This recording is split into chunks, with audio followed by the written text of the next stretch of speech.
اس کے بعد آگے کے لوگ، تو اگر آپ کے قریب میں مثال کے طور پر آپ کا ڈرائیور عیسائی ہے وہی سب سے زیادہ آتا ہے. اس کا مسلمان اور غیر مسلمان سے میرا بھی یہی خیال تھا لیکن ضرورت مند اصل چیز ہے، اور آپ کا کتنا قریبی تعلق ہے اس کے ساتھ، اس میں پرائرٹی اس طرح مقرر کرتی ہے. میرا یہاں پہ مسجدوں کے ماحول کے متعلق سوال ہے کہ یہاں پہ خاص طور پہ سٹی میں جو بہت لمیٹڈ مسجدیں تو نہیں ہیں، مسلح ہیں وہ، اور وہاں بعض اوقات کچھ ایسے خطیب آ جاتے ہیں جو کہ انتہائی نفرت انگیز گفتگو کرتے ہیں، ایسی گفتگو کرتے ہیں کہ آپ اس سے کہیں عام زندگی میں بات کرنا ہی پسند نہیں کریں گے. مثال کے طور پہ وہ کہتے ہیں کہ کرسمس میں وش کرنا کرسچنس کو حرام ہے. کچھ ریڈیکولس قسم کی چیزیں کرتے ہیں. تو ایسے سچویشن میں کیا اس طرح کے لوگوں کے پیچھے نماز پڑھنا جائز ہے جبکہ آپ کا دل ان کی باتیں قبول نہیں کرتا؟ یہ جو ہے نا کسی کے پیچھے نماز پڑھنا، اس کا میرے نزدیک کوئی تعلق نہیں ہے کون کھڑا ہے. نماز آپ اللہ تعالیٰ کی پڑھتے ہیں، لیکن ایک شخص جس کے اور نماز کا مطلب یہ ہے کہ محلے میں ایک جگہ نماز پڑھنے کا بندوبست کیا گیا ہے، خدا کا شکر ہے ایک جماعت مل گئی مسلمانوں کے درمیان جا کے نماز پڑھ لیں. اس میں یہ میں تو کبھی دیکھتا بھی نہیں کہ کون آدمی آگے نماز پڑھا ہے. جو بھی پڑھا ہے ٹھیک، اس کی نماز اس کے پروردگار کو چلی جائے گی، میرے پروردگار کو چلی جائے گی، اس پر اللہ مجھے محفوظ نہیں کرے گا. تو نماز کے بارے میں تو کبھی یہ سوال ہی نہیں کیا. نماز آدمی کو اطمینان کے ساتھ پڑھنی چاہیے. نماز میں کوئی دوسرے کی نماز سے کوئی نقص واقع نہیں ہوتا. تو امام نے بے وضو نماز پڑھائی، میری نماز کو کیا ہوا ہے؟ میں نے وضو کر کے پڑھی. آپ کو پتہ ہے کہ اس شخص کے خیالات اس طرح کے ہیں، اور یہ وہ بھی خیالات کے نماز سے کیا تعلق ہے؟ نماز میں کوئی خرابی نہیں پیدا کی، خیالات پر بعد میں گفتگو کر لیں. مسلمان لوگ کا ایک نظم ہے، اس کے تحت ہم مل کے نماز پڑھتے ہیں، بس نماز ختم ہو گئی. نماز کے دوران میں وہ بات اگر ایسی ہوئی ہے تو دیکھ لیں گے، لیکن نماز پڑھیں گے، باقی اس کے بعد بات کرتے رہیں گے. اور اس میں بھی پریشان نہیں ہونا چاہیے. جس طرح کا ہم مذہبی علم پیدا کرتے ہیں ویسے ہی ہمارے علماء، ایسا نہیں ہے کہ ہم نے تو آم کے پودے لگائے تھے لیکن کیچڑ اگ پڑا ہے. ایسا آپ بہت سے مولویوں کو ناراض کریں گے اس بات پہ. پہلے کون سے راضی ہیں؟ اس سے کیا برا پہلے کون سے؟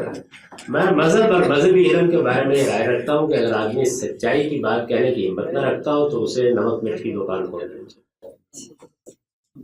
اس میں تو ابھی میں آپ کو بتا کے فارغ ہوا ہوں کہ یہ تو قائم بالکش ہونے کا تقاضا کرتا ہے. عام آدمی سے بھی بجائے یہ کہ آدمی دین کا علم رکھتا ہے. ہم سب سوالوں کی نوعیت سے بھی یہ پتہ لگا، اور ویسے بھی مطلب ہم میں زیادہ تر لوگ پاکستانی ہیں، کہ ہماری جنرلی یہ بڑی عام سی عادت ہے کہ ہمارے پاس پیسے ہیں دینے کو، صدقہ ہو، خیرات ہو، زکوٰۃ ہو، تو ہم سب سے پہلے مسجد چلے جاتے ہیں کہ مسجد کو دے دیے جائے. کہ ہمیں نہیں پتا کہ کس کو ملنے، مسجد کے حوالے کر دو اور وہ کر لیں گے جو کرنا ہے، یا مدرسے کے حوالے کر دو یا یتیم خانے کے حوالے کر دو. مطلب ہماری یہ عادت سی بن چکی ہے، اور ہم یہ دیکھ رہے ہیں کہ پاکستان میں بھی میرے خیال میں ہر مسجد کے پاس جتنے ان کو پیسے درکار ہیں اس سے زیادہ ہی ہیں، جس کی وجہ سے انہوں نے ایسے مدارس بھی قائم کیے جو آج ہمیں یہاں تک پہنچا چکے ہیں.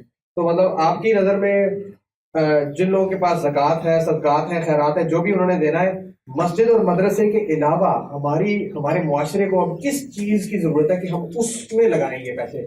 غربت بہت زیادہ ہے جیسے، اس کے علاوہ ہر آدمی اپنے گرد و پیش کے ماحول کا سب سے پہلے ذمہ دار ہے.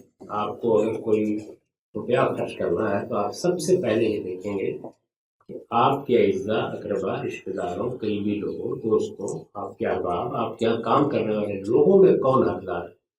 ان کی ضرورت کو پورا کرنا آپ کے اوپر فرض ہے. اس کے بعد کسی مذہبی دینی خدمت میں آپ جاتے ہیں. بچ گیا ہے اب جائیں گے، اس لیے کہ وہ نفل ہے.